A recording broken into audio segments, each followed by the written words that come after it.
Bersama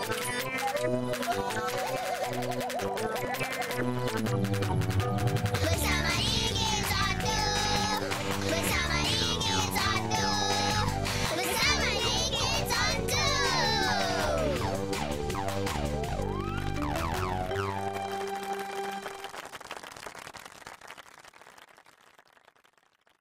Kembara di Kisontu,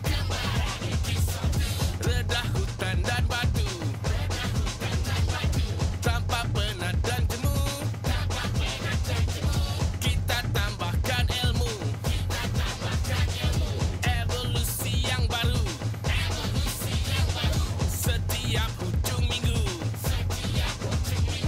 maju terus, maju terus, kita mengembara.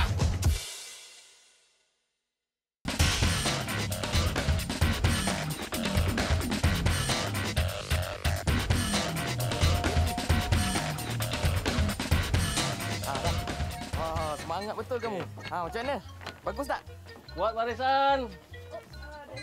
Lurus. Macam mana? Larian pada pagi ini. Tapi untuk adik-adik ini, saya rasa walaupun dia kecil tetapi dia boleh berlari dengan begitu baik. Bukan itu saja. Dia bantu kawan-kawan yang lain. Tepuk tangan untuk dia.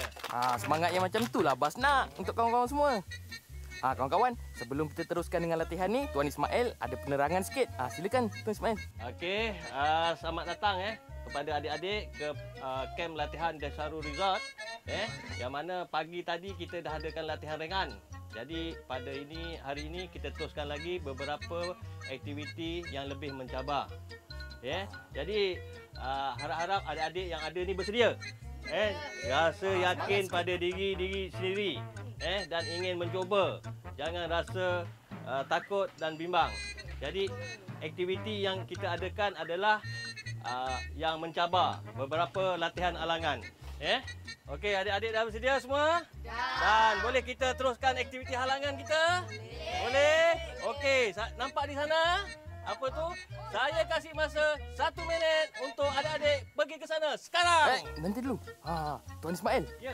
Boleh tak sebelum diorang ni mulakan latihan ni, Bas nak ajak kawan-kawan di rumah semua untuk tengok kartun dulu. Tengok kartun?